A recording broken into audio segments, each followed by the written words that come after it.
Hello students, welcome to week 8 for COM 420. This week we're looking at intercultural communication and how it fits in with this idea of digital engagement and globalization within communication studies.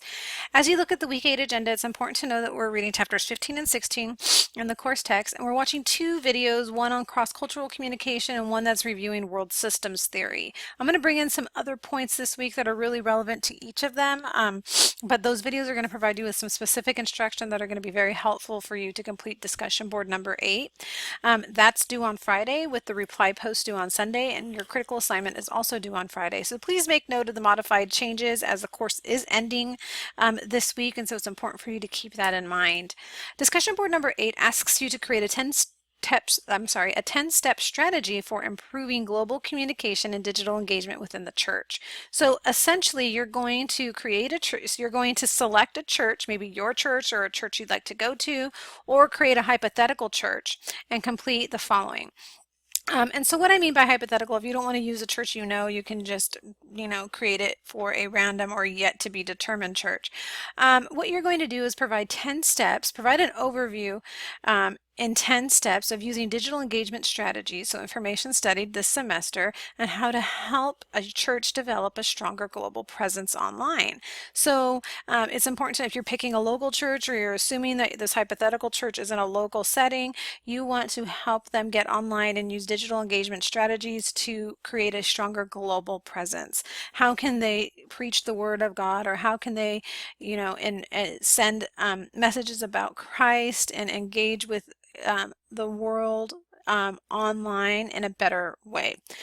So in this 10-step strategy, you're going to outline how information from the course is useful to spread the gospel online by a church of your choice, and include at least 2 themes that you could utilize as part of a digital communication strategy. So in your 10 steps, you're not just going to randomly give them ideas of using Instagram or this or that to create this online global presence. Rather, you're going to pick at least 1 or 2 themes for them that they could utilize in this sense. So maybe they're focused on the Great Commission, going out therefore and sending disciples of God into the world. How would that be? These are just examples, and you can come up with any other theme you'd like. Another one could be forgiveness, another one could be giving, another one could be outreach, another one could be, there's multitudes of ideas. Many things we went through this semester with, like the slave route analysis and the Ebola analysis and things like that, that you could use and incorporate into this. You just need to come up with 2 themes that could be used to get the ball going in this 10-step strategy. So for your critical assignment, you've already selected a country and you of focus, and now you need to actually, if you haven't already, start writing it. And so here are 4 things that I'm looking for in the paper. This is also within Blackboard. Each step gives you an approximation about how many pages you should be writing on that.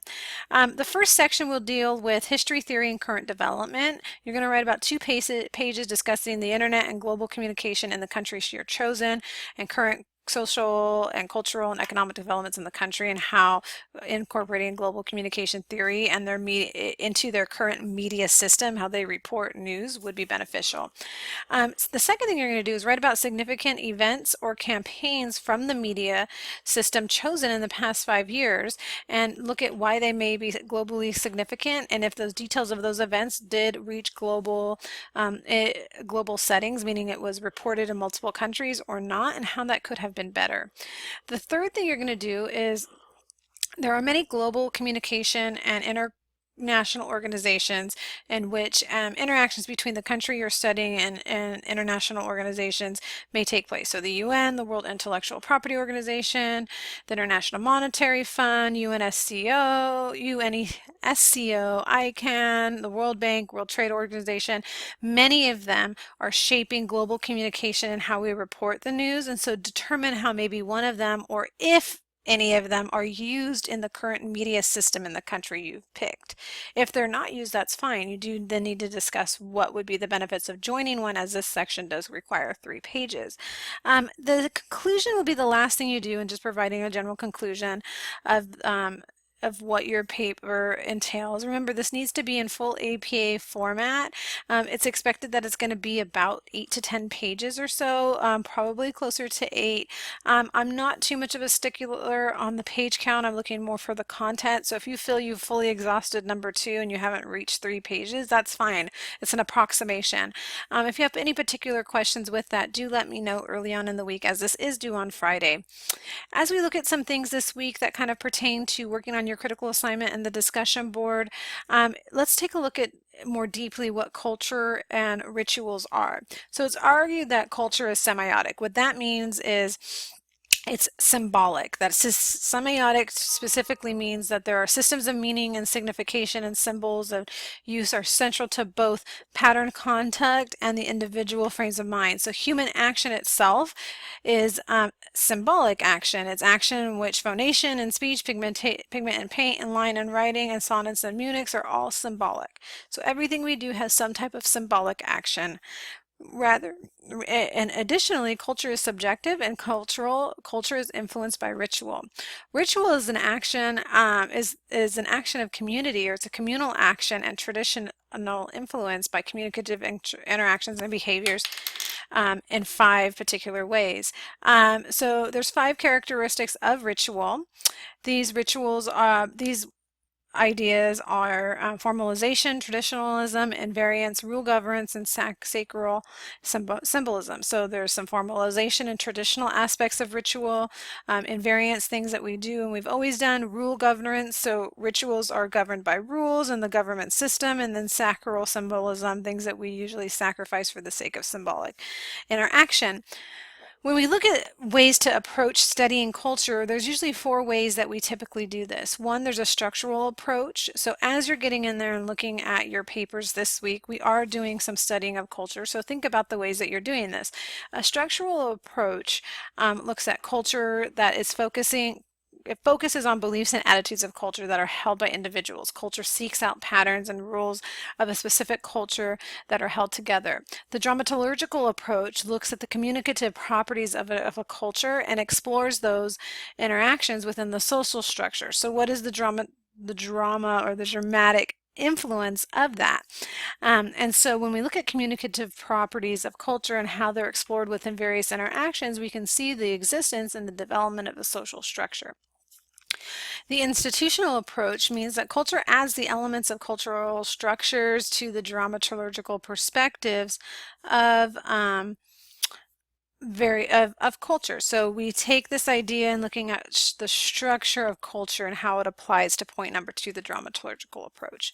The dialectical approach tells us that culture, that human nature is probably creative and is both creative and deterministic, and culture accepts that we look at this creative and deterministic approach to a dialectical in dialectical perspectives of culture and how that applies to our interactions and things of that nature.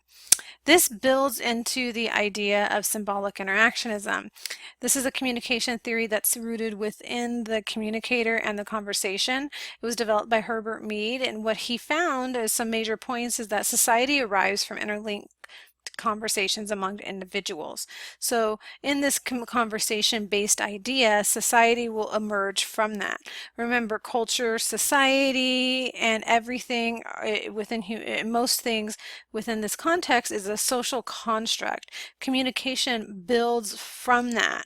So society will arise from the communication of that. People interact with one another over time, and as they interact, they come to share similar meanings about specific interactions and contexts. Particularly, children are socialized through communicative interactions and observations. People make sense of their world and symbolic objects through social interaction.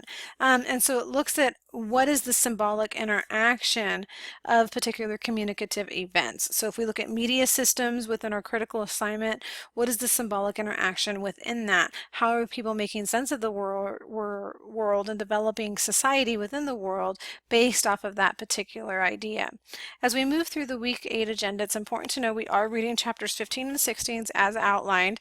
We're watching 2 videos that are pertinent to discussion number 8 and the critical assignment. Discussion board number 8 is due on Friday with reply posts due on Sunday, and the critical assignment is also due on Friday. If you have any questions, let me know. I look forward to interacting with you this week.